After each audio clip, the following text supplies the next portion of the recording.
Hey there, guys, and welcome back to the Travis and Damian podcast, episode 139. You can listen to us on Spotify, Apple Podcasts, YouTube, and more. Today, we are talking about PlayStation State of Play, Silent Hill 2, Sonic X Shadow Generations, Star Wars The Acolyte, and more. But as usual, we're going to start with our recent activities. First up, apologize for the, one extra week time span, just because certain things were not in line with us in our personal lives. But, we are back. We're going to continue going on with the whole every other week schedule. But Damian, take the show. Yeah, so I was pretty busy. Not with, video games, though. A lot of this is just live service stuff. So I'm just going to talk about it. There's a lot of things getting updated and shit. So Fortnite, I don't think we talked about season 3, chapter. I don't know what we're at. Chapter 5, season 3, I think. And it's fun. I know when the season first launched, a lot of the pros are really angry because it's like, there's a pretty big shakeup in terms of gameplay for Fortnite since it's all more vehicle based, especially like in the first week where it's like if you don't have a vehicle, you're basically dead. And there wasn't really a lot of counterplay to that. I didn't really mind it because it really just felt like, oh, it's like Mad Max or whatever. But I did agree, like as the season went on, like they probably had to spice it up a bit because it would probably get a bit boring if it's just all vehicle combat with like 2 guns on the cars. But apparently Epic is already like changing things up. Like they added boogie bombs so you could like eject people out of the cars now so they're not as strong. I think they're adding like more vehicle upgrades as well. Like I think there was like a new bumper or something. Like I forgot they added something. But I think it's a really cool change of pace for Fortnite. I think a lot of people complain about Fortnite seasons, like sometimes it's not, they don't change enough or they don't do whatever. I think there's a big shake up to like the actual gameplay itself, and I've been having a lot of fun with it. I think it's pretty nice. They added like Fallout skins as well, which I'm excited for to unlock in the battle pass. But yeah, the new season has been a lot of fun. I've been enjoying it quite a bit. So, they've already added all the things so the pros are happy again because it was a whole shitstorm when that first went on Twitter. But I think it's pretty good.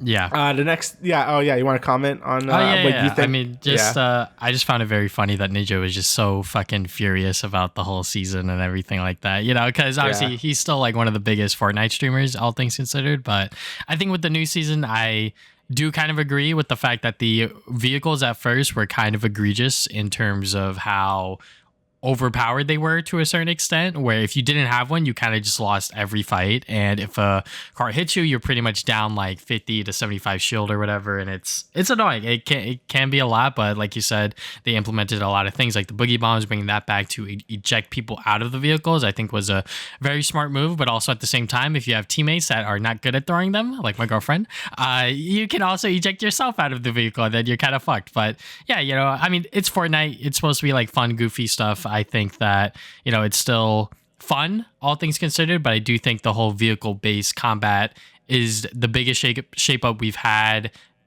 we've had within the game for a while now. And I think the last time they did that, a lot of things were broken and a lot of the pros weren't happy. So I think that this is a nice middle ground for that.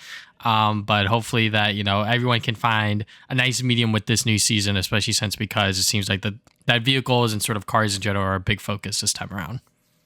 Yeah, I also really like the Nitro Fist. Those are really fun to use. I just really like I really like the blade and stuff. I forgot what season that was in, but that was a really fun weapon to like move around in as well. So I just really like the movement tools. But yeah, I've been having fun with the season. Next, MultiVersus came out. I think it was like last week, I think. So I played quite a bit of this when it first went on, I guess, open beta, even though they never said it was open beta, but then they said it was, which was like quite a while ago. I think it was like a year or two ago at this point. And I played in like 15 hours. I was like kind of shocked. I'm like, damn, I put a lot of time into this game when it first, came out. And now I played when it's full launch, and I only played like 2 hours of it. And I was like, I'm kind of done with it. And I mostly feel like I think the game is still fun. Like it probably is one of the better Smash clones. It has a lot of recognizable IPs.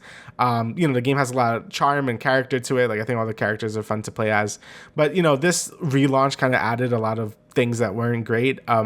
For me, I haven't noticed this as much because I played Jake, and like Jake is kind of a slower character to begin with. But apparently the game speed has been super lowered. Like it's like super like just slow to play now, like in like really floaty. I heard people that play faster characters that like fucking hate it. I think they're fixing it. I have no idea, but that was a big change they did. I think you could parry now as well. And there's no cooldowns anymore on abilities. I think those are the big combat shakeups they did, and it's been like kind of a mixed bag with a lot of people, especially like how slow the game is. Like people saying this is like slower than Brawl and stuff, and like floatier. So like yeah, not great. Again, I played Jake, and he seemed basically the same. So I can't really comment too much on that, but I take people's word for it. The thing that really kills the game for me is like the whole freemium model. Like I think they like double down on all the things that you would expect. Like there's multiple currencies now. There's like you can't like they're starting to fix a lot of this stuff, but like you couldn't try out characters you didn't own, so you kind of just gotta like buy them and hope you like them, which was really dumb. It wasn't like that when the game first came out. You could have tried any character in the training mode to see if you actually liked the character, then buy them.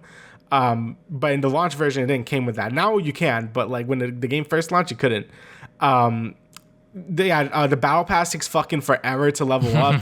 You can only level up the battle pass through challenges and stuff. There's like the game just spams you with like, oh, do this and do that. You know, it's very like mobile game feely, and just feels very like they just want to suck all the money out of you. They have this new PvE mode called Rifts, which are basically kind of like basically just arcade mode from like Smash Brothers. You know, you go through some fights, you do some mini games and all that. It's pretty fun. But in order to get more rewards, you have to do these challenges to get stars. And so a lot of those challenges are just like play as the Joker, but the game doesn't give you the Joker. Like you have to buy him, like, or use this skin during this fight, and like, well, you have to buy that skin, and that feels really bad. And the only way to progress more in Rifts is to level up your gems, which is basically like equipment you could equip to your characters, and you can only level those up by getting those stars or by buying them. So it kind of just becomes this whole grindy pay to win shit for the PvE stuff, and a lot of the like content's locked behind that too. Like you could like unlock like more characters and stuff. Like I think Agent Smith, you could unlock him like that. So yeah, it just like feels like very bad and very scummy. And like I think they had a pretty okay model in the open beta where you just had the premium currency and then you have like the in-game currency, and that's it.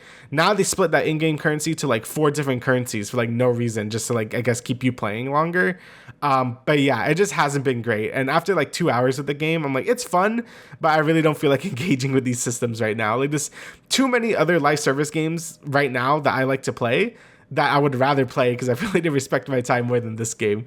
And, you know, I just feel like it's kind of like Dead on Arrival again. Like, I just feel like it's not going to survive like that long. Maybe long into Suicide Squad, but still not very long. So, yeah, it's been really pretty disappointing, to be honest. Like, you know, I'm not a professional Smash player or anything, but, you know, just a casual enjoyer. And, yeah, it's definitely not hitting the things I wish it did. So, yeah, that kind of sucks.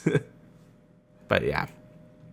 So next, speaking of other live service games, I have 14 and Warframe. Not much to say besides I was just playing them a lot. For both of them, they're both having big updates later this summer. So obviously Dawn Trail is coming out at the end of June, which I'm very excited for. So I was just kind of doing some last minute wrap up stuff I have to do in 14 before that comes out. They showed all the new stuff like yesterday, and I'm very excited for all that. Warframe is also getting an update, I think like next week or the week after. So I want to prepare myself for that update as well and do that before Dawn Trail comes out because, you know, I want to play it. So yeah, just a lot of that stuff as well. And, you know, like I said, I think those games are better examples of live service games that actually respect your time than fucking MultiVersus at the moment. So. And then last, I have Paper Mario Thousand Year Door Remake. I'm up to Chapter 4. I think I have about 15 hours now. Yeah, and the game is fucking great. So I've like never played Thousand Year Door. I've only played up to Chapter 2 on the GameCube version, which I do have an actual copy of it. I just never really played it just because I never like made time for it. And I forgot, I was like playing it here like maybe like 3 years ago or something, and I just never beat it for some reason. But yeah, the game is fucking great. Like in terms of this remake, I don't think it really adds a whole lot of like content or anything. It just looks really pretty. They added some quality of life stuff that you could quick change partners now, which I don't think was a thing in the original game.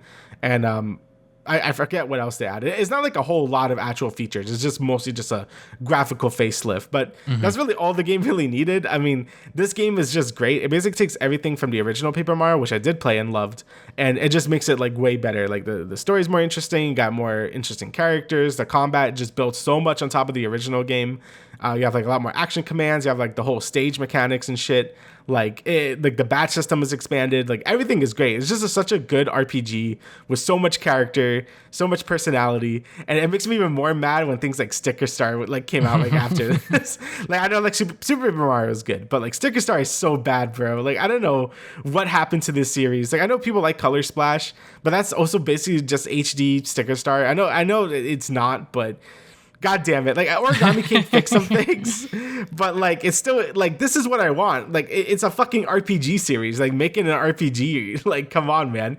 So yeah, Thousand Year Door is really great. Like all the dialogue is so fun to read. All like the combat's fun, exploring is fun. The game looks fucking great. Like they just take all the modern basically the only good thing modern Paper Mario does is like graphics because they look great, and they apply it to an actual good game, and then we get this, and that's great. I mean, that's a bit unfair to Origami King. I haven't played it yet. I'm more inclined to play it now since this game is selling more than that game. So I'm hoping Nintendo gets the message to be like, yeah, this is what I want. So I'm just happy all these Mario RPGs are doing well again because I absolutely love Mario RPGs, and they've been dead for so long. Like ever since like the early 2010s, there's just been like such a big drought of like good Mario RPGs. So with Mario RPG being remade and this game being remade, hopefully we get a new Paper Mario or like a new Mario RPG 2 or something that kind of follows in these games' footsteps, because I would be very happy. But yeah, it's very good. I can't wait to play more of it. So, yeah, I feel like ever since Bowser's Inside Story, I think after that point Mario RPGs are kind of just going downhill. Yeah, because like Dream Team, I like Dream Team, but it was definitely like a step down from Bowser's Inside Story. Like it was still good, but like after Dream Team, which was like 2013, like it's just all downhill from there. Like it was just like nothing good after that. So yeah, it's been quite a while. So I'm really happy that Nintendo's getting back on track with this like sub series, because I love it. It's great. So please keep make new ones now. Yeah, I definitely participate in the movement. I did buy Thousand Year Door. I haven't played it yet. I've always dabbled within the Paper Mario series, and obviously I know a lot about sort of what each game's about. I watched Gregosaurus's video. He's like a big Paper Mario guy, and he made like a pretty extensive video pretty much talking about every single game and what works and what doesn't. So I will definitely link that in the description below on the YouTube version. But anyways, what have I actually been doing over the past 3 weeks? So in terms of games, I finally finished God of War Ragnarok, and I did finish Valhalla as well. So I'll talk about that separately. That's crazy. I didn't expect that. Yes. So with Ragnarok, I mean, it's good. Like, what can I say about the game that hasn't already been said? It is such a polished game as a whole. Like, obviously with the whole Sony third-person action-adventure type beat kind of thing, like this is like up there. The combat is amazing. It's fantastic. The stuff you are able to do later on is awesome. Being able to play as Atreus, I believe on the Wikipedia page it said this is the first time within the main God of War series that you're able to play as someone else other than Kratos, and Atreus feels great. I mean, he's pretty much just like Kratos, just that you use his bow and arrow more, and obviously he gets his own story beats and all of this other stuff. But yeah, I mean, I wish I played the 2018 game before I revisited this one, but honestly, I feel like it's still like a fantastic, great game. If you haven't played it yet, it's coming out on PC soon. So, that's part of the state of play announcements that they did. And then obviously I did play Valhalla because I was like, okay, I need to see what the fuck the fuss is about with the whole, if you played the other God of War games, you will love this shit. And that is true. Whenever stuff from the past games or whatever came up, I was like, this is fucking dope. Even though I don't remember a lot of what happened there, it was still cool to see the sort of Greek mythology stuff pop in within this God of War universe. I was like, okay, yeah, like this is super duper dope. But for the update itself, in terms of like the gameplay and everything like that, as like a roguelite, if you will, it's great. It's fantastic. I mean, you are meant to not win on your first run, and I did die multiple times, especially towards the end of it, because I was just like, I am not playing that great, and I'm making way too many mistakes. Or actually, I had no idea that there was actually like a shop at the end of it, so I wasn't re-healing before I fought the boss before it all ends or whatever. And I was like, okay, I'm fucking dumb. But the fact that this update pretty much is all about like the straight core combat of God of War is awesome. I love it.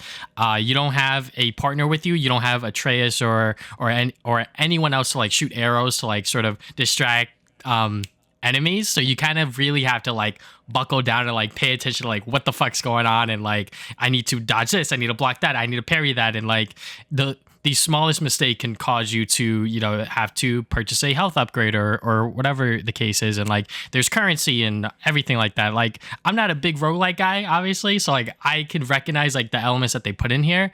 But as someone that doesn't play that genre a lot, for them putting it into like God of War Ragnarok, I thought it was fantastic. But yeah. Yeah, like Valhalla was like, even as someone that does play a lot of roguelites, like I was like very impressed with the DLC, and the fact that it was free and offered that much content is like insane. Like the more I was playing it, I'm like, and I put in quite a bit of time into it. I'm like, damn, like how is this free? Like you could easily charge money for this. And I think each run, like obviously it's not like as extensive as something like Hades or Isaac or whatever, but for a free DLC that you could get probably 20 hours out of it if you really want to do everything in that DLC, it's great. Like I think the combat of God of War is very great. Plus you add like all the roguelike elements to it, so you could build a run. Each weapon you could do multiple builds on. Like I really like using the Blades of Chaos after a certain point, because you could do like crazy like burn damage and just kill everything. That was really fun. And yeah, it was just a great roguelike with great story beats that really concluded this Norse saga fully, and I really enjoyed it a lot. Like Valhalla was such a great time, and even as someone that didn't play the original games, I've watched my brother play them multiple times, so like I already knew some of the story beats and stuff that was happening, so I'm like, oh, that's really cool. And my brother was losing his shit. Like my brother's a big like fan of the original, so he was like, holy shit. So yeah, it was fucking great. So yeah, and that, like, after finishing it, I was like, man, I actually want to go back and play those old God of War games. I do too, because I haven't played them since I got my PS3 Slim, which was like 2013, 2014, something like that. So it's been over a decade now, and I'm like, okay, maybe Sony will do a PS5 collection. That's what people were hoping for during the State of Play. But anyways, regardless, God of War Ragnarok and Valhalla, great, fantastic games. The fact that it was free and I got an extra 6 hours of gameplay was awesome. Yep. Next game I've been playing is a little bit of Pac Man World Re-Pac. This came out, I believe, last year or the year before. I forget. But I forget, yeah. I have been meaning to play this because I love Pac Man World. If you guys don't know what this series is, it's pretty much a Pac Man 3D platformer. Pac Man World 2, especially on the PlayStation 2, GameCube, Xbox, is like notorious as like one of the best 3D platformers ever, and I stand by that. So the fact that they remade the original, I think that was a fantastic move, because that game was on the PS1 and it controlled like shit because you had to actually use the D-pad to control Pac-Man. So I still remember playing this game when I was younger and throwing my controller line, just getting angry and frustrated. And the fact that you also had to kind of like 100% the game to meet the final boss was also bullshit. I think this time around, I don't know any of the changes or anything like that because I haven't done my research on it. But for one thing, it controls a lot better, so that's good. It's a lot more forgiving in the fact that if you go for like a collectible to like unlock a door and you die, you don't have to redo like that loop to get to that door again, if that makes sense. So the checkpoints are very good in that sense, because you don't have to keep redoing things if like you happen to die or like miss a jump or whatever. And I think you do still have to 100% everything to get to the final boss. I could be wrong, but getting everything is like so much easier, so much smoother. Like every single level is sort of like you could see like your progress a lot easier, I feel. Because I think in the original you didn't know which levels had like that character that you needed to save. This one definitely shows that. So it's like, oh, okay, I need to save Pac Dad or whatever the fuck. And also, like, the fact that Bandai Namco doesn't have the rights to Miss Pac-Man is still very funny, because seeing the fucking janky ass, like, female Pac-Man model just stand there, I was like, this looks very weird. But you know what? We're just rolling with it, because this is how we're going to get the Pac Man World remakes. But you know what? So far, so good. I hear that this game's only like 5 hours long. I only played 2 hours so far, and it's very, very good. The only thing I don't like is, this is like a very like minor thing, is that there's like a mini game at the end of like every single level. Depending on how many like Pac-Man coins you collect, you could do like a slot machine. I fucking hate it, because you have to match 3 to like get like lives or whatever. If you get matching 2 in a row, you get points, and I'm like, I don't give a fuck. So then I literally just mashed my X button to just get past it, because I really don't care. But Pac Man World Re-Pac, it's pretty cheap nowadays. You could get it for like probably like $20 pretty much anywhere. And hopefully they do a Pac Man World Re-Pac 2, because that would be amazing. Because that, like I said, one of the best 3D platformers ever. And I think they did like a survey last year or whatever, asking about like, hey, what if we did more Pac Man Re-Pac games? And it's like, yes, give me more of that. I will buy it. And I bought this day one. I think I paid full price for it, so I didn't, get it on sale or whatever, because I wanted to support this game. But that is my ramble. You got anything to say, please. Damian? I just really, yeah, I also want a Pac Man World Re-Pac 2. That would be really cool. I just think, you know, Pac Man really fits a 3D platformer really well. And it's kind of sad it stopped after 3. I know 3 isn't very good, but like it would have been cool if they kept doing it. So, and we don't talk about the Ghostly Adventures thing because I know that's technically a 3D platformer, but that doesn't count. So, yeah, hopefully they do a Re-Pac 2 and then make like a sort of like a new Pac Man World game because I would love that. I thought the remake was really good. I don't think I finished it either. I think something else came out at the time and I wasn't able to finish it, so I should probably go back to it. But I was about it day one as well, so and I really enjoyed it. So hopefully they make more because I would like that. Yeah, I actually did play a little bit of the Ghostly Adventure because I bought it recently for some reason. I was like, let me see how good these games are. They're like, you know, 10, 15 bucks on a PS3. I bought the first one and I was like, yeah, this plays like shit. So let me just not play anymore. That it's only like 3 hours or whatever. But, you know, I was just like, no, I'll play it another day, maybe for a video. Anyways. A lot of stuff I've been watching, reading. So the reading stuff, I went through most of Daredevil by Charles Soule. This is the run of Daredevil that features the villain Muse, who's going to be a villain within the upcoming Daredevil series. So that's the reason why I've been reading it. I pretty much got through most of the final arc. I didn't finish it because I was just like, Muse is now out of the story. Not going to say what happens to him, but he's out of the story. So then it was just sort of like more of like Daredevil versus Kingpin stuff. And to be honest, it wasn't really my cup of tea kind of thing. Like towards the end, it was getting like a little too drawn out for my taste, I would say. But overall, I think the run was fine. I think people that are saying that it's like a bad Daredevil run is sort of like over exaggerating. Maybe it's because they read multiple Daredevil stories that I don't know about or whatever in comparison. But I think that it was a fine run. If you want to read it for like the Muse stuff, go for it. I think that it is definitely worth it. Definitely read from the start of his run up until Muse is at the end of the picture, because I think skipping around can be a little tricky. You can kind of fill in the gaps and whatnot, but I don't think it's really worth it in my opinion. But yeah, overall, it's all right. And then after that, I was like, all right, what do I want to read next? Because I was like, I don't want to read any more Marvel. So then I was like, well, I might as well fucking read One Piece because our best friend Kobe keeps telling me to read or watch One Piece. And I was like, I fuck it, I will read One Piece. But also, a bunch of my coworkers at work are like, you need to fucking One Piece. And I'm like, all right, fine, I'll fucking read One Piece. So I'm now on like chapter 160 or something like that out of 1,000. So like obviously I still have like a far ways to go, but the fact that I read 160 chapters within like the past 2 weeks, yeah, it's like crazy. I'm like, Jesus Christ, I'm like blazing through it, but it's really fucking good. Like it's crazy because when I watched it, I watched up until the giant island. So like if you watch One Piece, you'll know what the fuck I'm talking about. But like the giant island people. And now I'm past that. I finally met Chopper and I already went through all of that arc. So now I'm moving on to Alabasta, I believe. So yeah, like I'm really like getting into it. The reason why I like the manga so much is because the pacing is just so much better. Because like watching it, you know, it's very much like late 90s, early 2000s sort of pacing when you watch it. And obviously people are like, you should just watch One Piece or whatever. But I saw something on Twitter that like with the recent One Piece stuff, they're kind of cutting a lot of stuff out. And me personally, like when it comes to like fan edits like that, I don't want to do that. Like I'll skip around the filler. I don't mind doing that, but I want to like read or watch the original material because that's just how I am. So reading it on the Shonen Jump app, this is not like a sponsor or fucking anything. It's $3 a month. So I was like, hey, fuck it, you know, like $3 for a month, and I could read One Piece for however long I want to. Because obviously buying like 100 manga volumes is not financially fucking sustainable, no. Obviously. So I was like, okay, you know what? I'll read it on the Shonen Jump app, and just reading it is just so much better because obviously, like I could go at my own pace, and it's a lot faster. I am actually able to understand like what these characters are going through and sort of what their stories are. The emotional beats actually hit a lot more. I don't know what it was, but like when I got to like characters crying or like a really sad moment within like their stories, I was just like, fuck, man, why am I like tearing up right now? Like I'm fucking at work, I'm like reading this shit, I'm like, why am I tearing up? Like this shit is so stupid. You know, it's just like these people that have gone through a lot of things that just didn't go right within their life, and then Luffy's like, you're my friend, you're gonna be on my team, and then they're like, oh my god, yes, and I'm like, why am I crying? Like what the fuck is going on here? But yeah, I mean, I just love One Piece now. Like I get it now. Like I genuinely get it, because like Luffy is like Luffy is a dumbass character, but at the same time, like he has a big heart and like he means well, and you know, like he just doesn't give a fuck. Like a lot of the panels, he's just like, nah, I'm a beat him, and then it's like, but he's a king. He's like, I don't give a fuck, and then he just like fights him. I'm like, all right, cool. Like that's like the coolest thing about Luffy is that like he just doesn't give a fuck, and obviously like the characters that surround him, you know, Nami,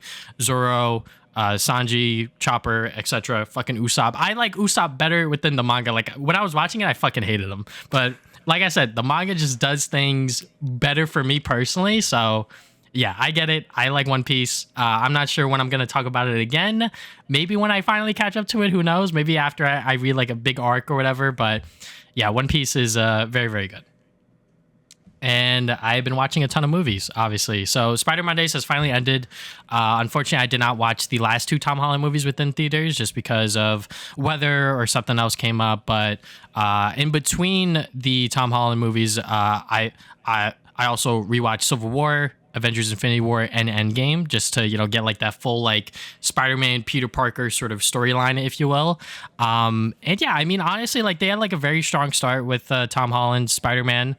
I really did like the way that the Russo brothers introduced him within Civil War, and then obviously within Homecoming. I think that was like a fantastic just like origin story movie before they turned his whole origin into a fucking trilogy or whatever. Because once the Avengers movies start happening, it's kind of like, okay, like these big events are kind of getting in the way of like Peter Parker's overall narrative. So then Far From Home turned into like this sort of like epilogue story for the overall MCU, but also like a Spider-Man story as well, which kind of worked, kind of didn't. And then when you get to No Way Home, it's like, okay, yeah, now we're gonna do like this big bombastic multiverse thing, which was cool and all, but I feel like a lot of the things that movie did was sort of lost within translation in terms of like telling like a really solid like Peter Parker story. I think that, you know, finally having it all come around and, you know, have Aunt May be like, with great power comes great responsibility, and then have the other Spider-Man sort of like teach that to him as well. I think that was pretty cool. But, you know, just like, you know, all of these fucking big events for Tom Holland, that's why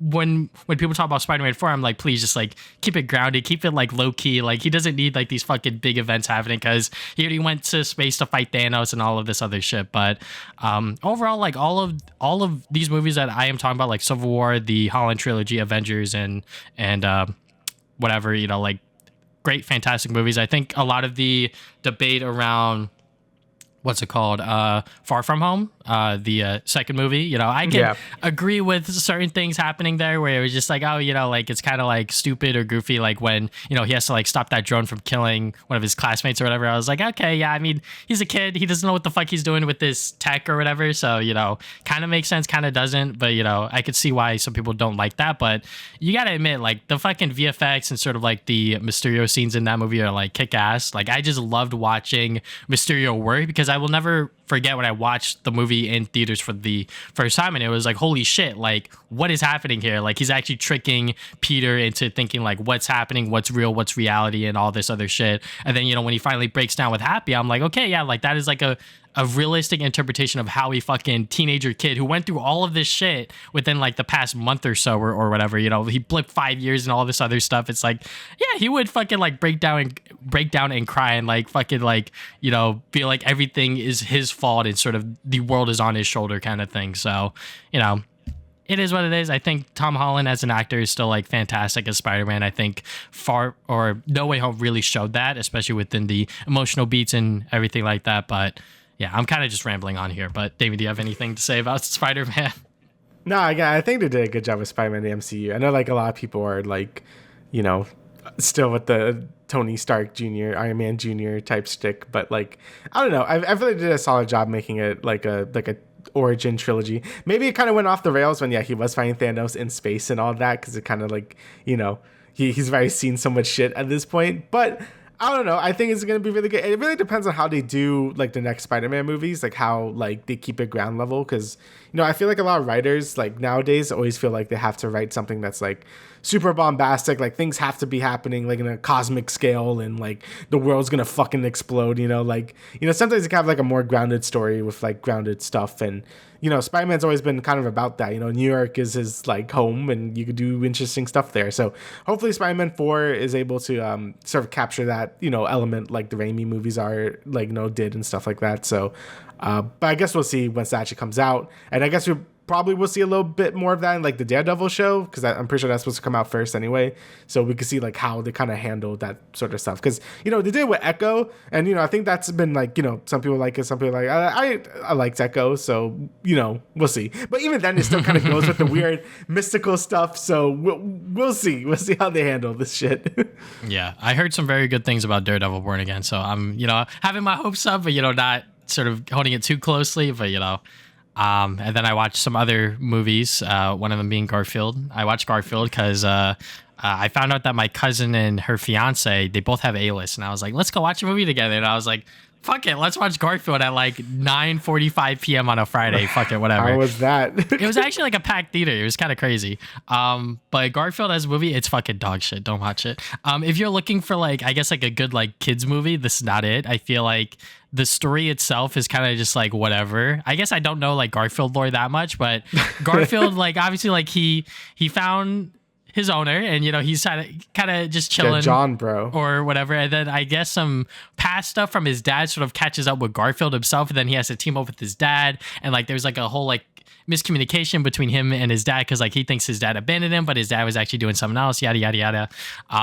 Yeah, I mean, I was honestly like, I don't give a fuck about this movie. I was just like, I don't care what's happening here. It's not that interesting enough. A lot of the jokes weren't landing for me. The messaging is fine. I think that, the overall like narrative, I guess, was, good for kids. But I guess for also as an adult watching the movie, I was like, yeah, no, this ain't it. But I did watch Haikyu. I watched Haikyu twice, actually. I watched it Thursday night with one of our friends, Louie, and then I watched it the night after because a couple of our other friends, Kofi and Damian, they couldn't join us Thursday. So I was like, hey, fuck it, I'll go watch it again with you guys Friday. And Haikyuu's great. I mean, I haven't watched Haikyu in a few years, so, watching the movie, I was like, okay, yeah, I mean, it's volleyball, and, they're going to do some really cool shots and sort of like teamwork and all of this other stuff. They're going to weave in like sort of backstory for the characters here and there, and that's pretty much what this movie does. Pretty much just like a one big long Haikyu episode, but within a movie format. I think that the thing that I hate about anime movies these days is that some of them don't have like the super awesome and like amazing like animation that like a movie should have when it comes to anime movies. I feel, in my opinion, like when Demon Slayer Mugen Train came out, people loved that fucking movie because it looked so fucking good. And then, when I watch something like Quintessential Quintuplets in theaters, I'm like, okay, yeah, like some of this animation and like the drawings look fucking bad. Haikyu is sort of like in the middle there, where like some of the animation, I was like, okay, yeah, like this looks pretty good. And then sometimes it looked kind of bad. So that's the one thing that I really didn't like. But also, like at the same time, it's been like years since Haikyu ended to the top part 2. So for us to finally get this movie, I was like, okay, was it really worth the wait? Yes and no, not really. Obviously, it does progress the story and everything like that, but I honestly wish that it was just like another season and we just stretched it out throughout a anime season or whatever, because I think that worked. But putting it on a big screen for cinemas and everything like that, I'm not against it. It just has to be done correctly.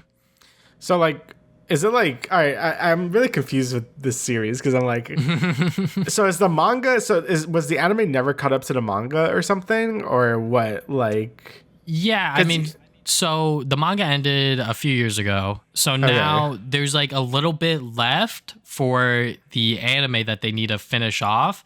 And it's going to be this movie and the next movie. And people are concerned because they're going to possibly cut down a lot of shit out. I don't know if they actually did that within this movie. They might do it within the next. I haven't heard anything bad about it, but that's the one thing that people were very much concerned about, was that like, oh shit, they're like cutting it down to now movies, because when you make it into a movie, you can't do as much stuff as with the anime, obviously. Yeah. So the thing that, I guess people were fearful for the most was like a fucking Promised Neverland season 2, where like a slideshow happened at the end. That shit was egregious. I will never forget that, because I actually watched all of that season. I was like, yeah, no, can't believe they did that. I actually still have the whole manga behind me. I still have to read it. But yeah, I think that now the next match is like the grand finals. So I hope that they're actually able to give us like that big and bombastic sort of like animation, colorful style that, anime movies deserve. So And then the last things I've been doing is Mad Max. So I wanted to watch Furiosa in theaters because I heard that it was very, very good in terms of a movie. It's not doing well at the box office, unfortunately. No. So I was like, okay, I have to watch Mad Max Fury Road first, at least. Because Wait, you never watched Mad Max Fury Road? I never did. So I was like, okay, let me go and watch this movie because I want to watch Furiosa and I want to sort of get an understanding of like the basic world building stuff, which like, admittedly, I feel like Mad Max Fury Road doesn't do that great of a job of doing it. You kind of have to like follow along and like watch the movie to sort of like understand like what factions are going on and sort of what they're fighting for and everything like that. Because once the movie starts, it kind of just gets going. But I mean, it's a great spectacle. I will fucking say that, like the action sequences and everything like that, like it's great. It's fantastic. Furiosa, it's a kick-ass revenge story. It's fucking awesome. Anya Taylor-Joy, she really does steal the show when she is finally on screen because it does go in like chronological order to give us the full story of who Furiosa is. And obviously Chris Hemsworth, some people say it's a miscast or whatever, but I think that he was actually pretty good as like the main villain. I think it's because people are too comfortable with him being like the jolly old, Thor or whatever. So, having him be like this bad guy, I thought that he was like kind of threatening and kind of menacing because when he is on screen, he's doing like some pretty fucked up shit with like his crew. I'm like, damn, like what the fuck's going on here? But yeah, I mean, both movies are great. I think if you want to watch Furiosa in theaters, definitely watch Mad Max first because I think they don't explain any of like the I guess like the factions and like the characters and anything like that. Like I think you definitely need to watch Fury Road first. But yeah, Furiosa definitely worth watching, especially in theaters because I saw it in IMAX and yeah, the fucking cars fucking roaring and shit like that. I was like, yeah, get that shit in my ears because that's all I want to hear when I'm watching this movie. But yeah, that's pretty much everything I've been doing. It's a lot of shit. But now let's get into the general news. Yeah, so first we had the state of play, and, it was a state of play. So, usually with these, like, I always like to keep my expectations kind of low because, I don't think state of plays have ever had anything, like, too crazy. And a lot of things we already know are things that, people already leak way ahead of time or, like, people just, like, yeah, this is going to happen. So just, like, don't get that excited. But there was, like, some good things in here. I feel like we should probably talk about Concord first because that was the thing that took up like a lot of the show and people are very angry about it. I think so. When I knew this was going to be some multiplayer thing because they already said it, like Firewalk, whatever studios is going to make like a multiplayer thing. So I'm like, okay. So whenever showing this, cinematic trailer, I'm like, okay, I guess it's going to be like a Destiny type thing, I guess. Because, they're putting a lot of effort into the story and like the characters, even though they are just like bootleg Guardians of the Galaxy, but whatever. But I'm like, okay, it seems like it's going to be more of like a story-based thing, like, maybe like a Destiny. And then right after the cinematic trailer, it's like a 5v5 hero shooter. I'm like, oh, okay. So that's what they're going for. Definitely not something I thought that game was going to be. But when it started showing gameplay, I mean, it looks fine. I mean, as soon as I saw the gameplay, this looks like Destiny 2 PvP. And I was right because a lot of people that made this were former Bungie employees, so that makes sense. But so yeah, I guess it looks fine. Like the gameplay looks like standard hero shooter stuff. We have different heroes to play as, different archetypes, 5v5. About what you would expect from this genre. And honestly, people are really shitting on it because another live service hero shooter, like who wants that, or whatever. But honestly, like I honestly think the market kind of needs like a better hero shooter to begin with because fucking Overwatch sucks. So like it would be cool to have like more competition in that genre. So I hope it's good. I mean, like if there's an open beta for this, which I don't even know if there is, but if there's an open beta, I would like to try it just to see like how the feel of the game is and like just how fun it is. The game is also priced at $40 like Helldivers, so that's kind of like a a lower entry to barrier of entry there to just try out the game.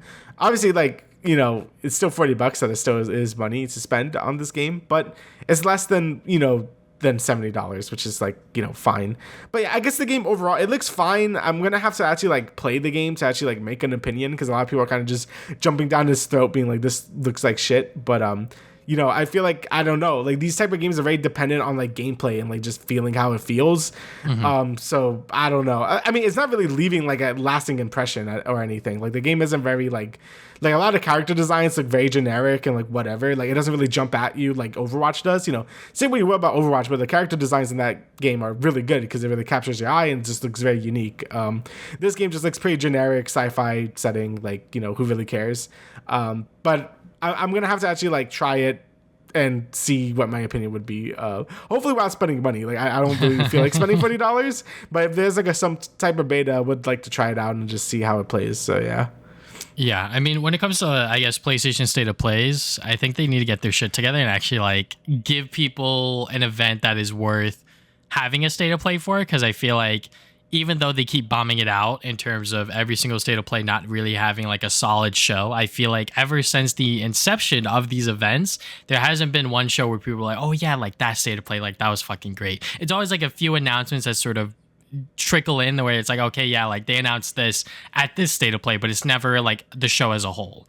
So, you know, when they got like millions of people watching these shows every single time, it's kind of crazy that PlayStation still has that pull to bring people in to see what they have coming out next, even though a lot of the times you get stuff like Concord that takes up like 1/3 of the fucking show, and people are like, we don't want this, or like we don't want to see this as much as like whatever stuff you got in the pipeline or whatever, which I agree with. I think that them showing that cinematic trailer would have been enough, or maybe even like that trailer and then a little bit of gameplay and then just cut it off there, because then you got like the devs talking about like this, you know, the gunplay is so good, you know, like we really took our time to like make sure that, you know, the game's good. And I'm like, okay, yeah, like we get that, like you guys want to make a good product, but like we're here for other things as well. Like we want to see what other things PlayStation has in store that isn't just this one game. But on Concord itself, I mean, like you said, the 5v5 hero shooter genre is definitely missing a spot, just because Overwatch is kind of bad now, especially with the whole Overwatch 2 thing where they just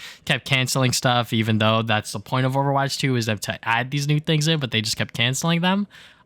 So there is that hole in there, which is why Marvel Rivals is also coming in at a pretty good time as well. So Concord, can it do that? I don't know. I feel like PlayStation, you know, they're really missing a lot of stuff right now when it comes to like having like that PlayStation magic. This was like a video idea that I had like earlier last week. I was like, PlayStation's missing something. Like there's a reason why people are excited for Astrobot is because it's celebrating PlayStation and its IPs. Like there's like something missing here where like they're not utilizing their IPs as much, or like they're not really having the studios collaborate as much between projects. Like I will never forget when Infamous 2 came out and you would have like that Uncharted 3 beta or whatever. And like back then, like Spyro the Dragon had a Crash 3 demo or whatever. Like these studios don't really like collaborate or like work with each other anymore. So it feels like, you know, they're just releasing games, they're just releasing products, if you will, but they're not like having fun with it, if you will. No, and yeah, Concord, I get that. Yeah. Concord is kind of like the amalgamation of that, where it's like, okay, guys, we need a 5v5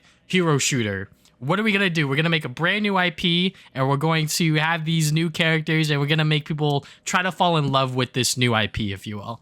And that's fucking hard. Like, you guys have, like, all of these amazing and great IPs here that you could, you know, sort of draw inspiration from, or maybe just straight up rip the characters from their worlds and then put them into this game. Who the fuck knows? Like, obviously, like, PlayStation All-Stars Battle Royale was not, like, you know, the best Smash Brothers clone, but it was cool to see that, you know, actually come out and actually be a product. You know, with Concord, it's like, the game itself, I think it looks fine. Like you said, Damian, like it's a hero shooter. Like it looks fine. It looks cool. It's very generic in terms of like the art style. I feel like a lot of the writing within that cinematic trailer we've seen before. Guardians, yeah, pretty much. And I was just like, okay, yeah, like whatever. Which is why a lot of people were like, we don't want to fucking see this game. And that's fair. And the fact that they're charging $40 for it, I think that's also like a fine business model as well. You know, you could either do free to play or make them pay. And I'm sure that they had fucking boardroom meetings about this shit for like days and days and days or whatever. But, you know, Concord as a product, it's fine. It's whatever.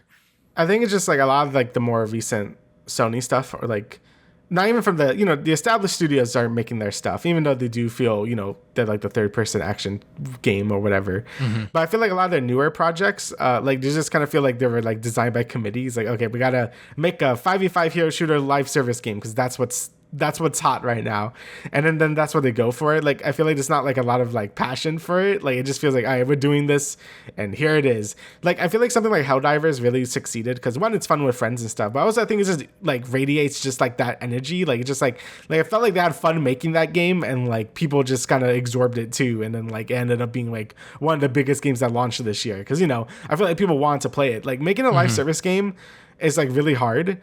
and you kind of have to just let the community like be the one that dictates how successful it is. Like it's kind of like when every game wants to be an esport, like you can't force that shit. Like it kind of just has to happen.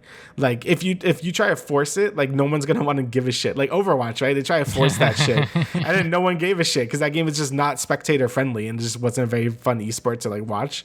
I feel like you have to let that shit happen naturally, and I think the same is true with live service games. Like just make a good base game with the promise of additional content, and if people want it, they're gonna like flock to it. Like you can't just be like, oh, this game's gonna be live service like Suicide Squad, but then the game is shit, so who gives a fuck? So same with Concord. Again, I haven't played it yet, so I don't want to be like that unfair to it, but I think like something like Marvel Rivals, even though I think that game's probably gonna be worse than Concord because like the developer of it is like worse, like at least that game like radiates more energy, like the Concord is just kind of just like, yeah, it's a 5v5 hero shooter. Like it doesn't really have like a lot of identity to it. Like at least Marvel Rivals looks like has a cool art style and stuff, and it's like, I mean, it looks broken as fuck. Like Storm like did like an ult and killed like the whole team. I don't know what happened there, but anyway, Concord looks whatever. And like you said, I do kind of miss that sort of PlayStation family thing they had going on. Like even back when Ratchet was coming out, Naughty Dog let Insomniac borrow their engine for Jack 1 to make Ratchet and Clank and shit. Like, I don't know if we really see that as much anymore, like between the studios, besides they like acknowledge a game is coming out. Like we don't really see that same like sort of like, let's help each other out. Yeah, so I don't know. We'll get to it when we talk about Astrobot, because that's kind of like what the energy Sony needs at the moment. But we'll probably save that for last because that's sort of like the big thing. I mean, we already talked about Marvel Rivals, but obviously God of War. It's coming to PS5. There's a beta in July if you're interested. Yeah, I mean, it looks, like I said, it looks fun as well. But I got another 5v5 hero shooter type deal. At least this one has like more recognizable IPs. I really like the art style. Looks nice. I mean, it's made by NetEase, which they fucking suck. It's just like they're just really money hungry. And like when they were showing like footage of the beta or something, or some closed beta, they were like, oh, streamers have to just talk good about it and shit. So take this game with like, I'm gonna play it because it looks like it's gonna be stupid, so like why not? But yeah, I wouldn't put much stock into it to be honest. You want to talk about anything else? I mean, I guess God of War Ragnarok PC September 19th. That was like rumored and speculated for a while now, so you know what, finally for PC players you could finally play it and enjoy it for its full PC aesthetic with the ultra wide settings, the frame rate, all that bullshit that PC players like. Me personally is cool, but when I play games on my PC, I don't know what it is. I just like to make sure that the frame rate's consistent, so I put everything on low. Maybe I'm a fucking psycho for doing that, but yeah. And then Until Dawn, they showed it again. It looks still great, fantastic. It's coming out later this year in the fall, so we don't have a official release date on that yet, but is there anything you want to add to that? Or it's just like they didn't have to. Like I'm pretty sure you can still play it on PS5 because that game is a PS4 game, so you can just play it on PS5. And it really, honestly, it doesn't really look that much better. Like from the trailers, I'm like, it just looks like Until Dawn. Like I don't really notice any glow up. Really, like. I don't know. This one feels pretty pointless. They're just kind of doing it because Until Dawn was probably the best-selling game. So it's like, let's just do it again. And that feels a little weird. I mean, it's whatever. it's like harmless at the end of the day. I know people like to make a big stink about stuff like this and be like, gaming is dead, when things like this happen. But I'm like, it's whatever. Like, it's obviously a very money-making move. Like, they just want more money. But, like, whatever. Like, I won't buy it. So, there also was Silent Hill 2 stuff. So, they released a gameplay trailer after this, which looks a bit better. But like from this trailer, I'm like, this looks like shit still. Like I wasn't like, I thought this trailer still looked bad. The gameplay later looked a bit better, like, but it showed that after the show, and I don't know. We can talk about it right now, still. Yeah, like the gameplay looks fine. Like, it looks like about what you would expect. Like, I've never played Silent Hill. Like, I never played 1 and 2 or anything. Like, I just never have.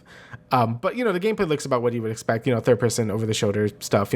I've seen some of the comments, people saying like, the movement looks a bit robotic and stuff, but people are kind of okay with it. So it seems like they were making pretty good improvements to sort of like the gameplay over the time, because they released that combat trailer a few months ago and people were like railing on it, so it seems like they have made improvements of it, so that's nice.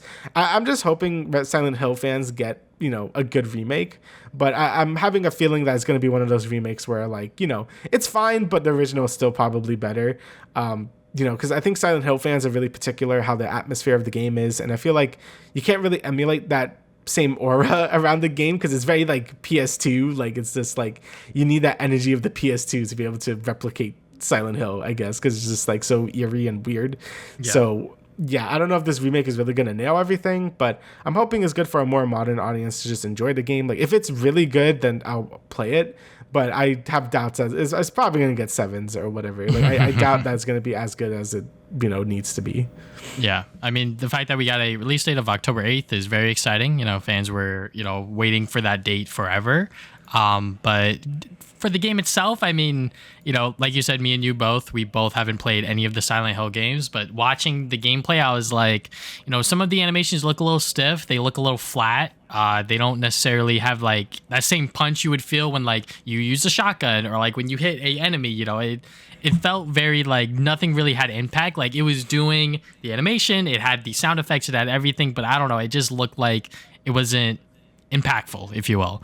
Obviously, it's different from watching it versus playing it, so I guess I'll wait and find out when I actually do get to play it. But this might be a remake where it's like the enhanced visuals and the enhanced features that they're adding might be a detriment to it as a whole, because like you said, Silent Hill fans are very particular in terms of like the atmosphere and sort of like everything like that. So, I mean, the original game, especially on the fucking PS2, is like a $150 to $200 game, and I'm like, I hate the goddamn after video game market sometimes because I'm just like, why is the game that much money? But you know what? It is a beloved sort of horror game, and fans really do like that version of the game. And if this game does get 7s or whatever, I'm probably still gonna buy it, still gonna try it out to sort of get like my fresh take and my fresh opinion on it. And maybe one day I will go back and play the original, just because the PS3 collection that they did years back was also fucking bad. I don't know how the hell they keep messing up, remaking or like re-releasing this game or whatever, but hopefully this remake is able to land it within some regard.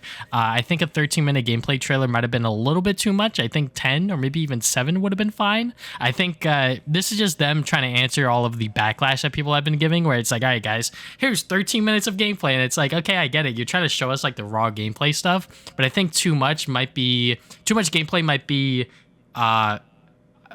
too much for people to actually like consume and like actually like pay attention to or whatever. That's just for me personally, because I was just like, okay, yeah, it looks good, kind of, not really. Some of the animations weren't that great or whatever, but I guess I'll wait for when the game actually comes out. All right, so 2 more things before we talk about Astrobot is, you don't have it here, but Dynasty Warriors Origins actually looks really good. I'm a big Dynasty Warriors fan, as in I played all the spin-offs and never played the main series. Like I played all the Nintendo ones, the Persona one. Like I love them. Like I love the Dynasty Warriors gameplay. And, the main series has always looked really like not great. Like it's always looked very cheap and like not fun and shit. And this is the first one that actually looked like it had like more effort put into it. Like I know I forgot what it's called, Dynasty Warriors 9 I think was the newest one. That one was very like not great. Like I think that one was like people just did not like that one. So I was just like, well, if they actually improved on the next mainline Dynasty Warriors game, I would give it a shot. And this one looks like it is. I don't know if it's a mainline one. I think it's more of a spin-off again, but also in the mainline series. I don't fucking know, but it looks fun. Like the graphics actually look good. I think you only play as one character this time, which is a little lame. And like Dynasty Warrior games are all about playing different characters, but I think this character you could do a lot more with. And yeah, it just looks like a lot of fun. And if they could actually improve the baseline Dynasty Warriors gameplay in this game and kind of transfer it to the other spin-offs, that'd be cool. So yeah, I'm definitely looking forward to that. And obviously I'm also looking forward to Monster Hunter Wilds. This was, Monster Hunter is fucking great, and this game looks like more Monster Hunter. Not too much really they shown, they just showed more of the desert area. You could ride a little bird guy. That was a thing in Rise. You could ride like your little dog, so you could do that in this game as well. I think you could carry 2 weapons now instead of just one, so that's cool. And it showed some cool animations where like the guy had a great sword and he was like sticking it in the monster's mouth and shit. So yeah, a ton of new moves on the great sword. I don't use the great sword, so I think those were new moves. But yeah, the game looks great. I'm just waiting for more. I'm hoping to show like new weapons and stuff, because it's been a while, I think, since Monster Hunter had a new weapon. I would like to see like gauntlets or like a whip or something. That would be cool. But yeah, I mean, I'm gonna buy it regardless. I fucking love Monster Hunter, so definitely excited for that. My girlfriend was definitely expecting Resident Evil, but go on. Yeah, I mean, there was a lot of rumors about RE9 and stuff. Yeah. I mean, we could see it today in the Summer Game Fest. I don't know, but like from all the insiders and leakers and all the rumor mills, apparently it's really close to coming out. So we should be seeing it at some point. So yeah, that's exciting. So I need to play 7 and 8 because I still haven't played those yet. But anyway, now we got Astrobot. So this was like sort of the start of the show. And, you know, it's really funny how Sony's priorities are. I mean, they had enough confidence in this to like end the show, which is nice. But also shows that, you know, it showed 10 minutes of Concord and no one gave a shit. And it showed like a 2-minute trailer of Astrobot and everyone lost their fucking minds. Just because it's like, it's just such a fresh air for Sony. And you know, I loved Astrobot, you know, the PS5 launch game that came with the PS5. That game was great. Like I fucking loved it. And it looks like just more of that, and I'm very excited for it. You know, I think Sony is really missing this like PS1, PS2 energy that they've been really lacking. Like really the only one that's been carrying that sort of torch is Ratchet. And you know, he's kind of lonely over there, you know? Like all his other friends are fucking dead. So, you know, I think that's why people really want like a new Sly game or a new Jack game or a new anything really, new like Ape Escape. Like we want something that's a bit more colorful, that's a different genre, you know, something that's just feels fresh for Sony, and Astrobot is that. You know, it's a full ass 3D platformer, you know, it has a bunch of levels, it looks colorful, all the Sony references from every generation of Sony.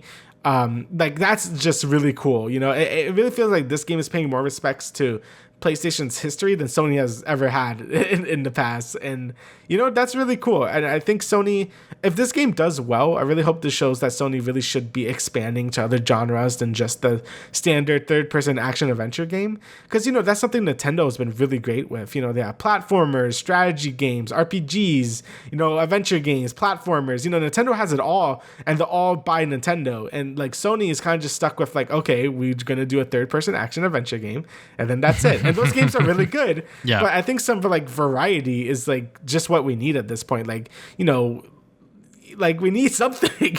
Yeah. So yeah.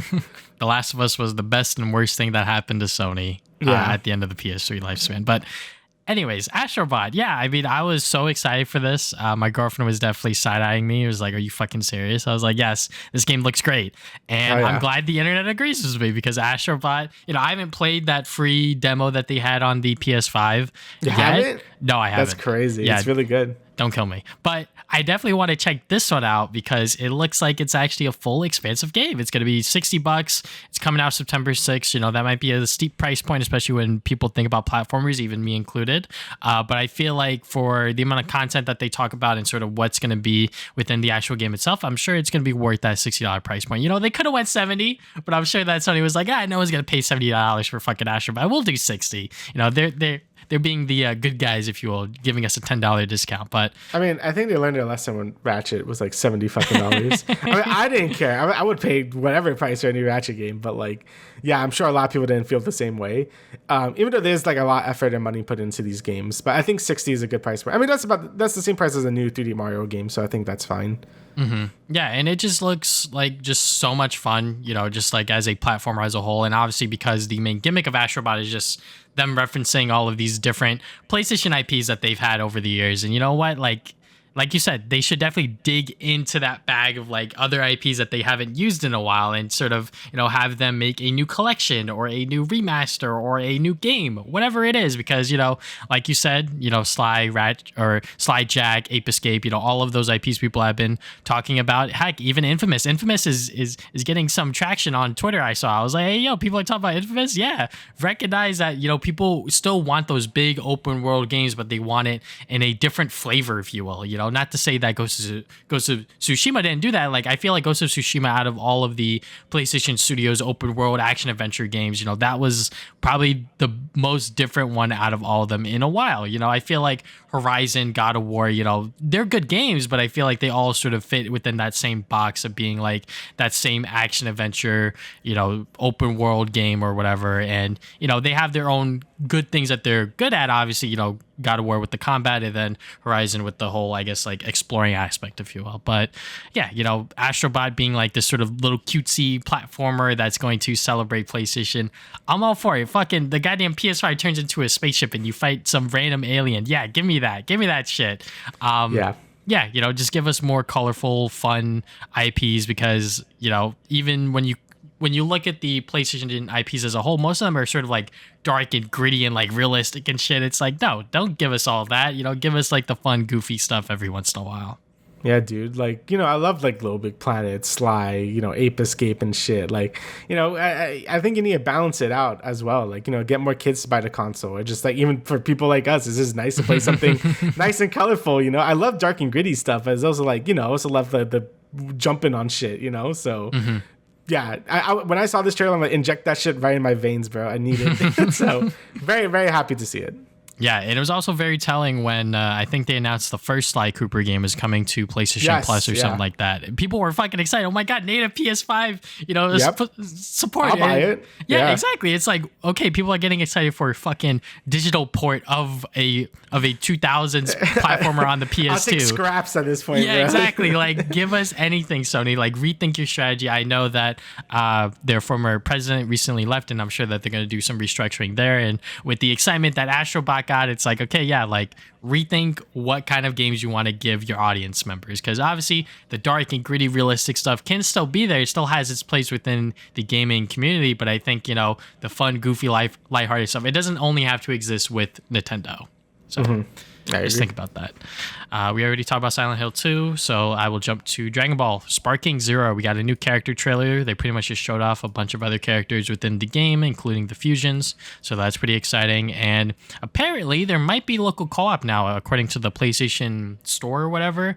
They haven't confirmed anything yet, but I mean, we just keep talking about this game over and over again, and yeah, it just looks fucking great. The fact that we are getting a sequel to the Dragon Ball Z Budokai series is crazy. Budokai Tenkaichi series, I should say, is awesome, fantastic. The game still looks amazing every single time we see it.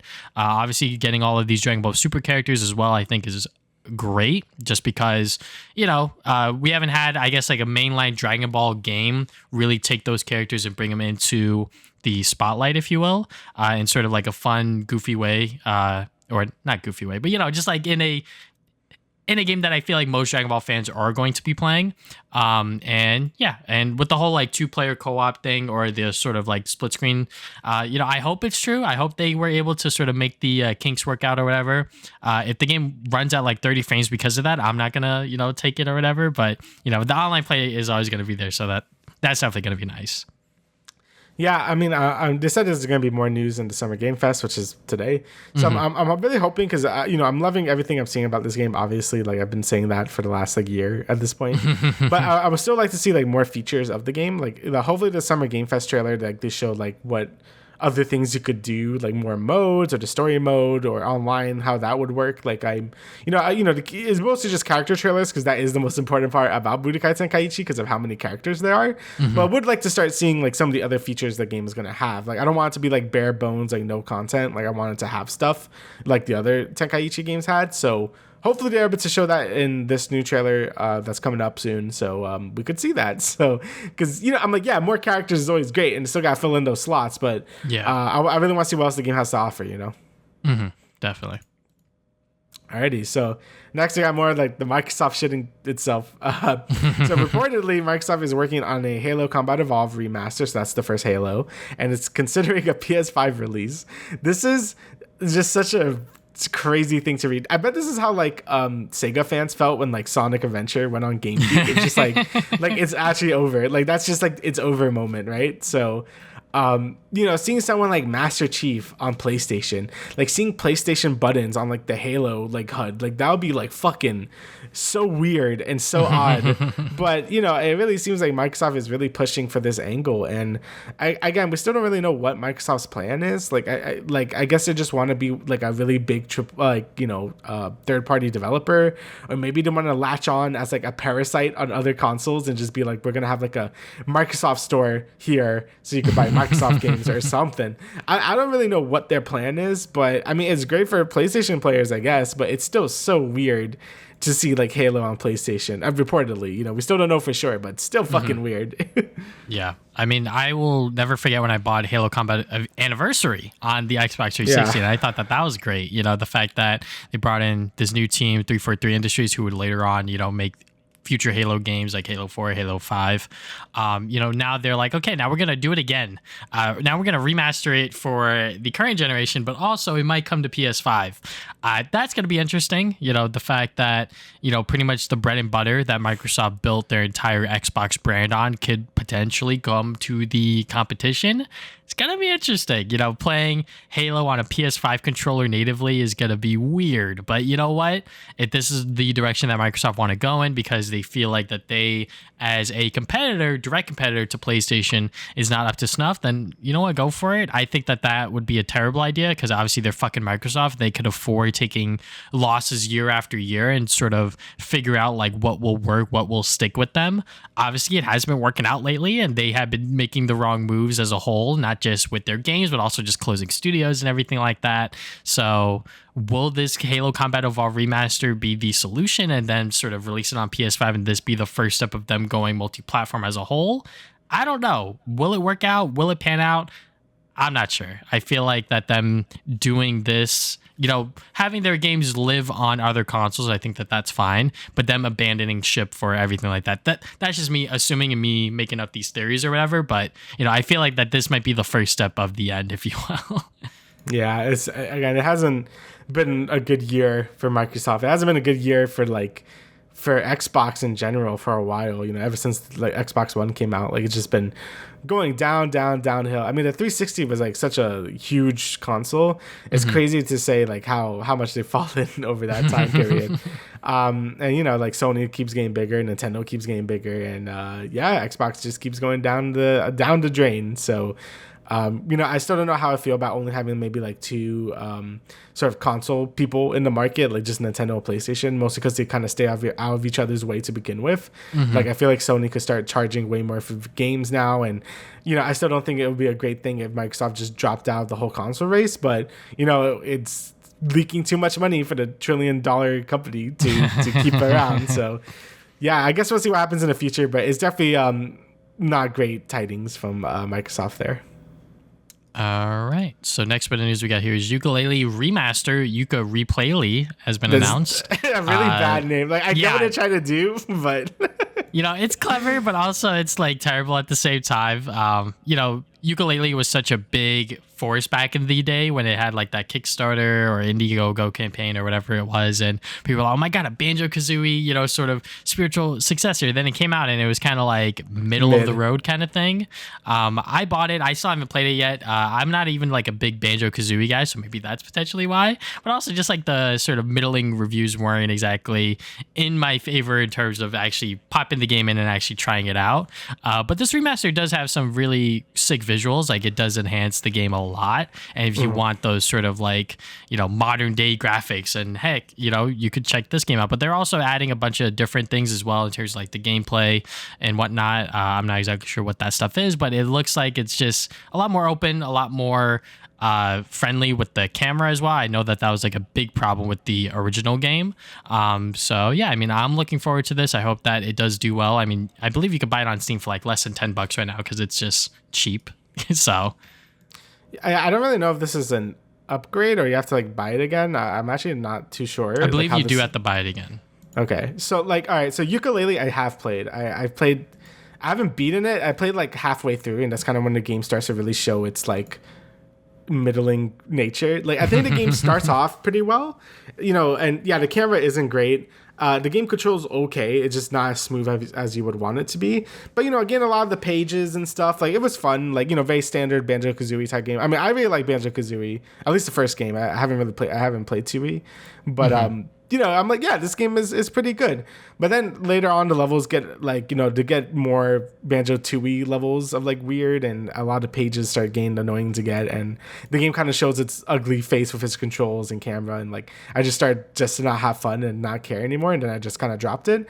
But I think the game does have a lot of promise, and I'm hoping this remaster makes it a lot better, because they said they want to touch on the camera and controls, which are like sort of the biggest complaints about the game, and basically the most important part about any platformer are those two things.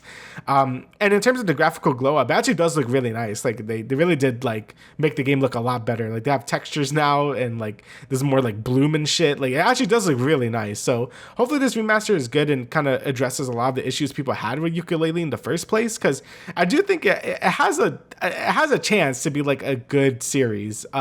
Like I heard the 2D platformer was actually really good. You know, I heard it was like a great sort of like Donkey Kong Country type game, and people really liked it. It just didn't sell at all because people like got burned from Yooka-Laylee like the first time. It's like, why would I buy this? So I'm hoping Playtonic could actually like make this like this is like the real how Yooka-Laylee should have been in the first place, because I am definitely willing to give it another shot. Like, you know, I don't think the game is bad. It just needed like a lot more work to it, and I'm hoping this does that.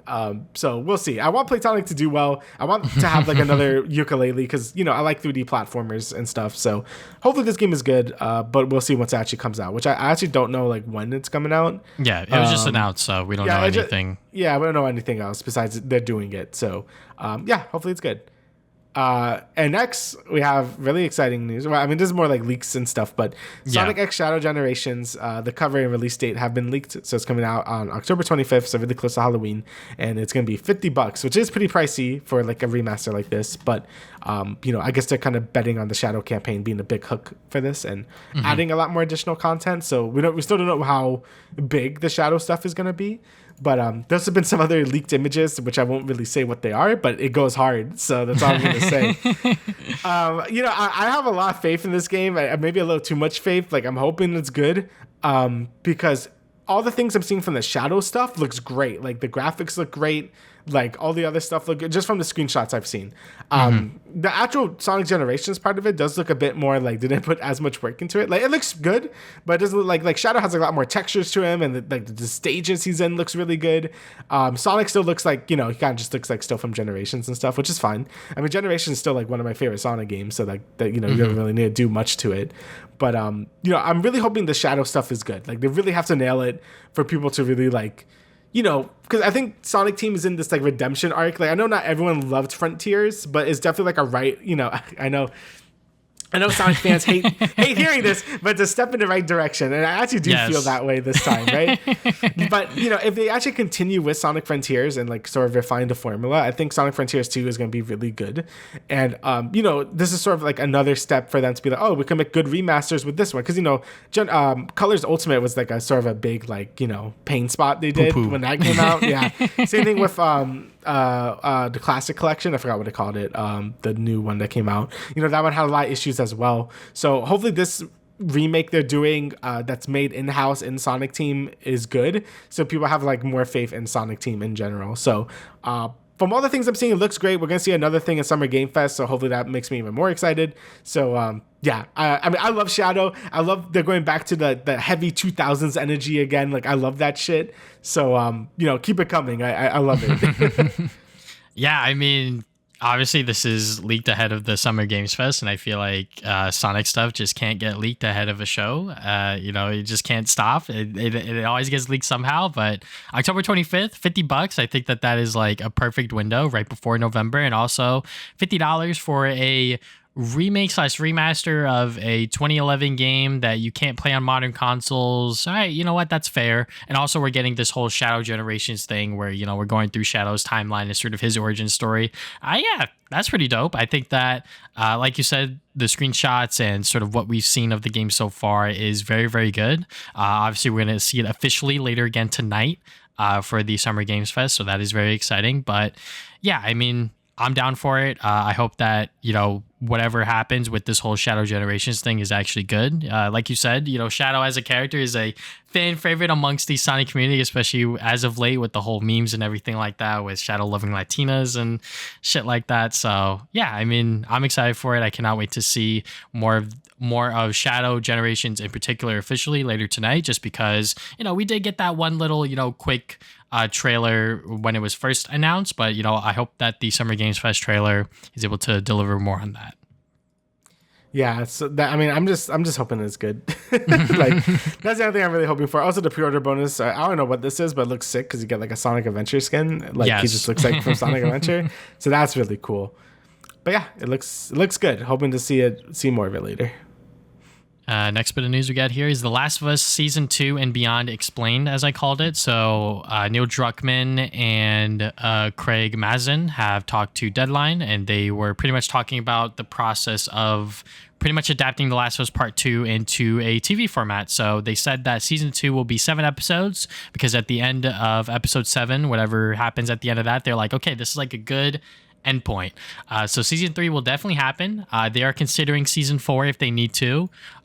So yeah, I mean, I'm glad that they're not rushing it, and I'm glad that they're trying to adapt the massive story that is Part 2 into a proper television format. But you know what? The cynical side of me is also like, well, this is like, you know, Sony's like bread and butter, you know, the fucking Last of Us. They're trying to like churn it out for however many seasons, for however long they're doing it. You know, pretty much every single game has been remade, remastered, however many times. But you know, for the benefit of the doubt, in terms of like them actually being creatively and actually trying to be, I guess, sticking to the source material, that's also another big thing, is that they aren't going to go past whatever Part 2 told. So if you played those games, you know exactly where they're headed, and they're not going to go beyond that.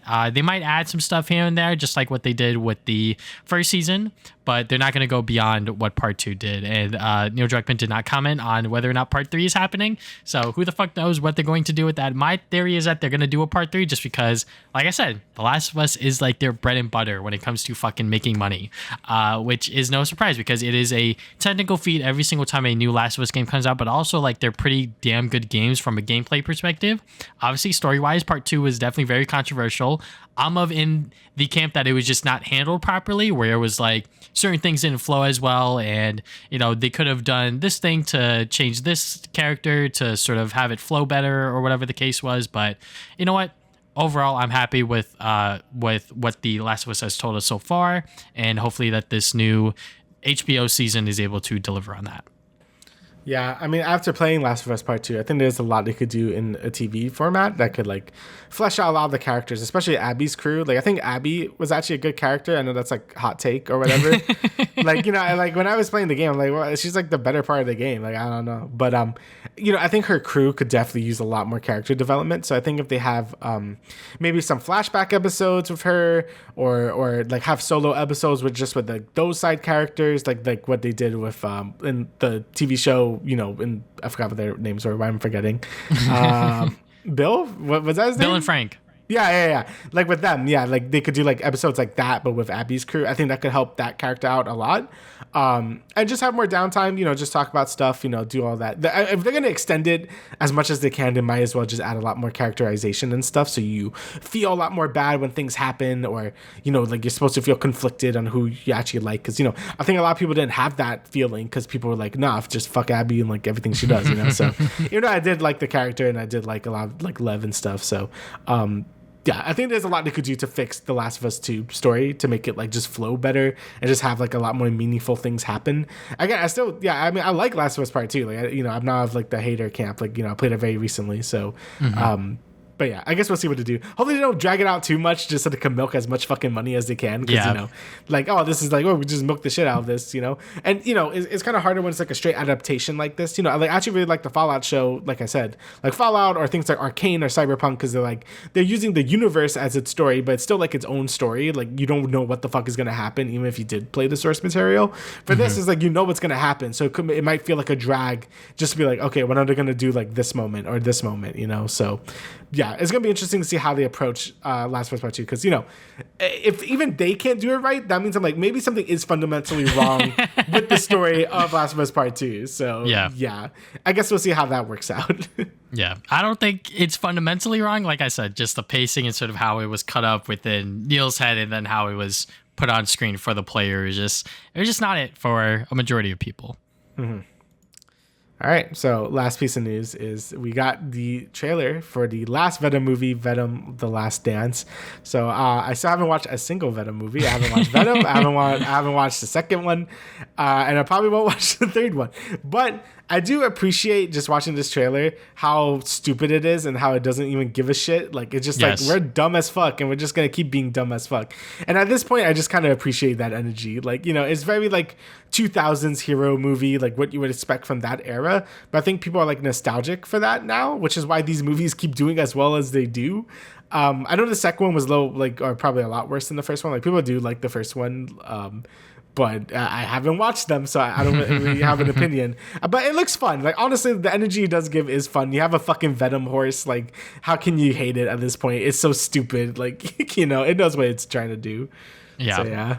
These movies are fucking goofy and stupid. Like, they always have been. I mean, the first movie was, like, trying to be serious at first. Like, they were definitely, like, trying to give us, like, a proper Venom origin story that was like, you know, trying to be serious but without the Spider-Man thing. And then the second movie, obviously it was less than 2 hours long. They were bringing in Carnage, and then they were like, "Hey, fuck it, we'll just have fun with it." It started to be a lot more goofy. There's a point within that movie in particular where like Tom Hardy is even with Venom, like the symbiote. They're kind of like separated off at some point, and then obviously, you know, shenanigans happen. So with this movie, it seems like obviously everything's gonna come to a close. I guess the symbiotes have found Venom, and they're like, we need to fucking kill him or bring him back or whatever the fuck they're doing. You know, doesn't really matter. Just cool shit's gonna happen. You're gonna see some really interesting CGI fights. People are sort of confused about the whole post-credit scene because it was shown within No Way Home that the symbiote was left at the bar or whatever, and it seems like now it's like at a different bar or whatever. Obviously, Sony doesn't give a fuck about continuity. They never have been. So, you know, we'll just see what the fuck they're trying to piece together. And then also, the Lizard actor is also within this movie, which is very funny because he was like that bum within the back of the truck playing the guitar or whatever. So, you know, like I said, Sony, they just don't care about continuity or anything like that. And they just are doing their own thing with these movies. Will they be stopped? Who the hell knows? You know, Madam Web released and they're still releasing these god-awful movies. But you know what? People actually do like the Venom movies just because it has Venom in there. And I think Tom Hardy is actually like a pretty good Eddie Brock. So yeah, you know, I will definitely watch this in theaters just because I think it's fun and funny. I definitely have to show my girlfriend the other two ones before we watch this one. But yeah, I think it'll be fun. If they try to tie in Spider-Man or Peter Parker into this, because some people have some theories about that as well, I think that'll just be fun and funny because it's just like, how are you going to tie it in? How are you going to do that? And then it's going to be poorly executed, and then I will love it for that. So yeah, I probably will watch them at some point. Like I've been like at first I was like mad because I'm just like I don't want Venom in this shit, but now I'm just like, you know what? Life is a comedy. You just gotta take what you can get. So it seems like they're having fun making these movies, and it's kind of infectious a little bit. So I'm like, you know what? Maybe I'll watch them. So yeah, we'll see. The fucking Venom horse is just the icing on the cake, honestly. So I kept seeing it on Twitter. I'm like, what the fuck is happening? So yeah. All right, so now let's get into the last part of the show. We're going to talk about Star Wars The Acolyte. We haven't done one of these in a while where we talk about a constant Disney Plus show happening. So they just premiered the first 2 episodes on Disney Plus, so we will talk about spoilers for them. But before we get into that, I will just say straight off the bat, it was pretty good. I will admit, the first time I watched it, I was very fucking tired watching it with my girlfriend, so I straight up knocked out. I was missing like half of the bits within each episode, but after rewatching it literally just this morning, yeah, it's a very good show. The fact that it is separated from most of the Star Wars continuity, I think that is like such a big plus because now they don't have to worry about doing cameos or whatever the fuck's going on here. You know, it's so far back within the past, it benefits the show as a whole. Yeah, I mean, I also like it. Like, I didn't really after I finished watching the 2 episodes. You know, I want to see like the general reception of it. I'm like, oh, it has like a 90 on the critic side, but it has like a fucking 20 on the audience side. And I feel like a lot of the you know, people saying stuff like that is just like very nitpicky stuff that I'm like, yeah, there's some like writing issues and maybe some acting issues or whatever, I guess, or you know, some CG stuff. But I don't know, a lot of it feels very nitpicky and stuff. I'm like, it was good. I don't know. I like, is it the best thing ever? Like, probably not, but I enjoyed it. I don't know. Like, I really didn't think it was like that bad. So, yeah, I thought it was it was pretty good. I'm interested to see what happens. So then that's, more than I can say about some of the other Star Wars shows that have came out, so. Yeah, and I guess we'll just get into spoilers right now. I mean, I think that Lee Jung-jae playing as Soule, he is like fantastic as that character, and the fact that he has such a personal tie between May and what's her name? The OSHA, yes. OSHA, yeah, there you go. OSHA violation. Yes, both both of them. Just him having that connection with them also makes the story more personal, and also just having like a fucking twin like storyline where it's like one of them was good and then the other one turned evil. That's so cool. Like that is such an interesting storyline to tell.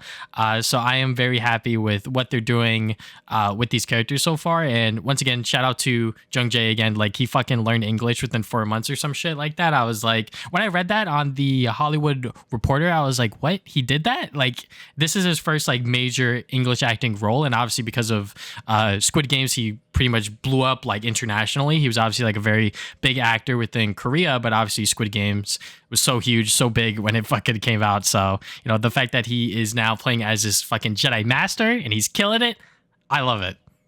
Yeah, he's definitely my favorite character in the show. I just really like Jedi Masters that are kind of like, like they're a little strict, but he's also like a really good guy. Like he's not like that much with the code that he has to be like an asshole all the time. And he really nails that role. Like a lot of his lines are very sincere and stuff. And knowing that this is like, his first like English speaking role, like to this extent is like really cool. And I think he really nailed it. Like I think he's doing a great job as this character. And I was really afraid like they were just going to like axe him off in episode 2. He's like, oh, he's just going to die here. And he didn't. So that's nice. I'm also shocked they're doing the evil twin plot line. Like I really thought they weren't gonna do something like that. Like I thought it was just gonna be like, oh, she has like multiple, like it's like fucking Moon Knight or something. Like I really thought that's what they were gonna do. So I'm like, oh, she actually just has an evil twin. I'm like, I did not think that was a thing they were gonna do, but sure.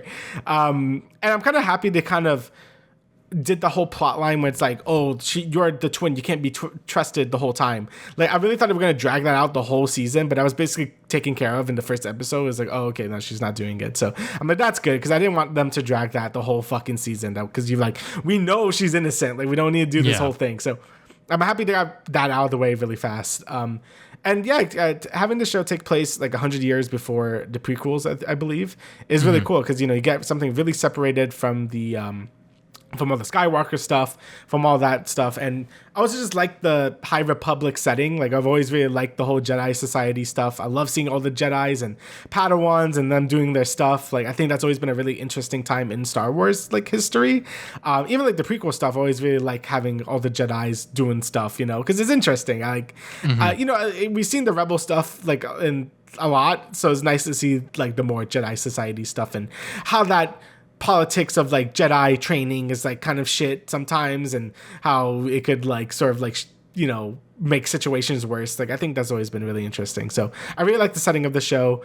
The premise is pretty interesting. I don't know who the Sith Lord or whatever that's like commanding May or to do stuff, but like right now I think I'm enjoying what it's putting down, so that's good. Yeah, and it's also like pretty easy to follow. Like obviously everything's happening within chronological order, and we're jumping between characters at like a decent spot where like, okay, like what are they doing here? Oh, okay, they got this new information, now we're here. And sort of things are connecting with each other. Like when OSHA was in that prison, and then she was like trapped or whatever, and then she had to sort of brace for impact, and then all of the people that escaped got fucking caught. I was like, oh, okay, now it's tying back to Soule, and then Soule's trying to figure out like what the fuck's happening here and everything like that. So yeah, I just really like the way that the show is being paced, and obviously the action stuff. When I watched the Phantom Menace, literally that first scene within episode 1, that was what they played, and I was like, oh, okay, cool. Now we're just sort of just getting right into the action and sort of like what is happening here, what is going on with this sort of assassin-like character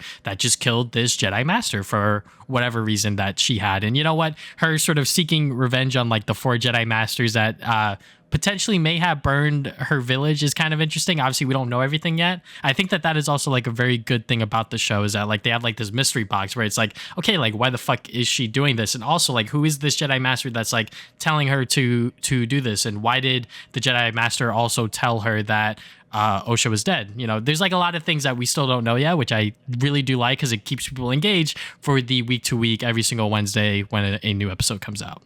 Yeah, I would say like probably out of all the Star Wars stories, this is probably like the least boring one. Like there's things happening. Like even like some of the other ones I like Andor or Mandalorian, like they have like a lot of slow moments, especially Andor. Like obviously that is like one of the best Star Wars things they've released recently, but there's a lot of slow moments in it. This one's a lot more straight to the point, like they're just doing the thing, and it's pretty entertaining the whole way through, which is nice. Even things like Ahsoka had like some slow moments where I'm just like, okay, we can get a move on now. But this one I think is pretty good with its pacing. They're constantly switching to different characters. Like some characters are whatever, like the little like smarty pants Padawan is whatever, like like typical like I'm a kid but I know everything type thing. So okay, whatever. But I mean I don't know, like I also really like the set design a lot. Like I really like the in that ship, that like prison ship, they had like chair droids. Like there were like droids like doing navigation shit, and they turned into a chair. I don't know. I thought that shit's is stupid but fun. Even just all the practical effects look pretty good. And like I said, I think the fight scenes have been pretty good. Like the first fight in the bar when she was fighting that Jedi, like I thought that was a pretty good fight scene. I saw some people on Twitter being like, how did a Jedi Master die to like a butter knife? I'm like, she wasn't looking at stabbing the heart, okay? Like, come on, they're not like invincible. Don't be nitpicky, Yeah. I was like, because like, Sabine survived getting like stabbed through the fucking chest through a lightsaber, but like a Jedi Master can't survive a butter knife. But I'm like, it's whatever. Like Star Wars writing has always been very like wishy-washy with a lot of things, so it's just like whatever. Honestly, this like gives me a lot of like prequel energy to begin with. Like it feels very like episode 3.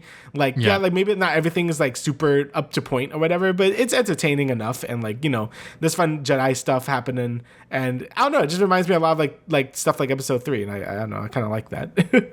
Yeah, definitely giving, old school Star Wars vibes, especially since because, it doesn't have to connect to anything related to the Skywalker saga or anything like that, which I love. That's like some of the best stuff that we've gotten within Star Wars, this and Andor, it doesn't tie into everything so closely that we already know. And I think that is like the benefit of Star Wars is that like, a galaxy far, far away, there's like so many different stories that you can tell within this universe. And, they've only stuck with that sort of stuff for a while now. And even like Mandalorian, people loved Mandalorian season 1 because it was that, and then season 2 they were like, fuck it, we'll just throw in Luke Skywalker in there, and I was like, hey, yeah, like that's cool, but like did we really need that? Not really. But yeah, so far the Acolyte is definitely delivering. I really do like the way that the story is progressing and sort of how these characters are portrayed, and just giving us a new set of characters to like and obviously make merchandise out of, because that's always been the point of Star Wars, is to sell toys. Yeah, I mean, at the end of the day, like even George Lucas, like this is kid shit. Like I just do kid shit. So I don't know if that's like necessarily true. Like I mean, maybe as the creator, then yeah, sure. But yeah, I mean, there's other things to nitpick, I guess, or whatever. Like I've seen online, but sometimes the writing can be a little weird. Like why did they send a prison ship with no fucking Jedi on it and just like let them go? Why is it controlled by droids? I was like, yeah, this is why robots cannot be in charge of everything. Also, with like that one Jedi when he was keeping track of the drug dealer guy, and then he says, I'm gonna talk to my friend for a while, and then it's like he looks back, he's like, oh, he's fucking gone. He's like, no shit. Like yeah, there's stuff like that that's like, okay, sure, I guess, but I don't know. I think it's pretty entertaining so far. Again, I don't think it's gonna be like one of the highlights of like Star Wars or anything, but I think it could rank pretty nicely at 3rd place for my Star Wars shows if it continues, because like Ahsoka had some issues, but it was still okay. Obi-Wan was kind of really disappointing, and I think that was it, right? I think that's all the Star Wars shows besides Mandalorian and Andor, of course, but those are the top 2 for me. So but yeah, we'll see how this one ends up. But yeah, I think people online are being really like nitpicky about it for like some reason. Mostly because like I feel like a lot of these writing quirks are arriving in like the prequels, and people love the prequels now. So like I don't really understand like what the issue is, but it's whatever. I'm not like we'll see once I finish it. I won't like defend it or whatever, but I am enjoying it. So that's more than I can say about like things like Obi-Wan or whatever. So yeah. Yeah, and there's gonna be 8 episodes, so we got all the way up into mid-July to enjoy this show. So definitely looking forward to it. Is there anything else you'd like to add, good sir? Nope, I think that's everything. All right, so thank you guys for listening to the Travis and Damian podcast, episode 139. We will see you guys 2 weeks from now with another episode. Later.